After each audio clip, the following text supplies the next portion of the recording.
some reflections on her memories with him. When I think about Grandpa, I think about how joyful he was. He was always so happy to see me, to see everyone. He loved sharing about the places he'd gone, the book he was reading, even whatever dessert they had bought, ice cream, cake, cookies. He was delighted that we were in his house. When I was little, he would pull me onto his lap and bite my cheek through his lips and laugh. I could feel his beard and smell his cologne or aftershave or whatever it was that he smelled like. I sort of loved and hated this way he smelled, like children. I sort of loved and hated this the way children do. It became a little oh no and a little ah ha ha ha. This is his thing. He loved children, and he was an adult who knew how to play, which so many adults forget how to do. He loved people, and he loved to tell stories about who he'd seen recently, how they were doing, new stories and old stories long past. When I think about the kind of stories he'd tell, they were often positive. There was a happy ending, an achievement, a connection, a moral. This might sound shallow or obvious, but not everyone loves people. Not everyone tells positive stories.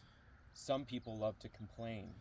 Some people love to tell you about who has wronged them, or what is wrong with the world, or what is wrong with life.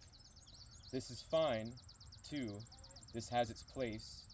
But when I think about Grandpa, I think about how much he loved life, he loved people, he loved connecting.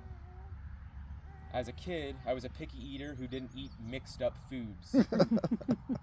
I didn't like to try new things, but one weekend he took me to Kroger through the freezer section and pointed to ice cream Snickers bars. "Emily, look!" He was so excited. His eyes were filled with wonder. These were wonderful. His eyes were filled with wonder. These were wonderful, and I believed him. When we got back to his house, we each ate one. It was delicious. I remember how it melted in my mouth and how I was surprised and delighted. I think now about how many separate ingredients were there. Peanuts, caramel, ice cream, chocolate, all mixed together, suspiciously. I should have refused, but he somehow, with his whimsy and charisma, convinced me to try it, when so many other adults around me failed to convince me to try new foods. This always returns to me when I wander through the ice cream aisle, this warm, magical moment we shared. He showed me what it was like to know what you love and celebrate and share your own taste with those around you. I remember him putting on 40s dance music and inviting me to step on his feet, my socks on his shoes, my hand in his hand. He took me around the room, gliding, 1, 2, 1, 2, slow, slow, fast, fast, fast. I laughed, he sung the words. Lately, I've been playing late 90s music for Avi. Avi is Emily's son. We jump and dance around his bedroom. I shout the lyrics. He laughs. I think of Grandpa. Grandpa was a writer, and that's the thing I see most of him in me, especially during the years I wrote the most. He wrote homilies. He wrote canonical legal arguments for the archdiocese as defender of the bond. I remember sitting in the pew listening to him deliver homily. I was a writing tutor at the time and spent my afternoons in the writing center thinking about structure. As he spoke, it hit me. He'd written a perfect 5-point essay. He was like me.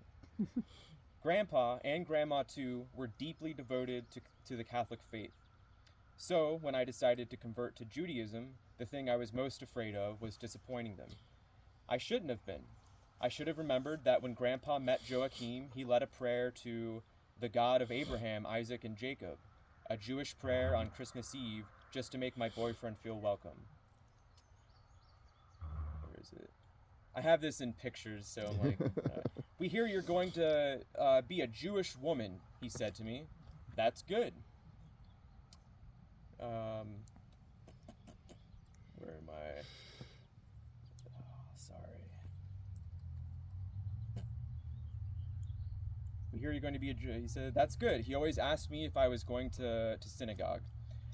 I hope I can remember to be like him, to love people and show others that I love people, to not apologize for my taste, even if it's decades out of date, to keep writing about what's important to me and find ways to share that with others, to be open-minded and welcoming in the moments it matters most, and to share the happy stories. That's it. Thank you.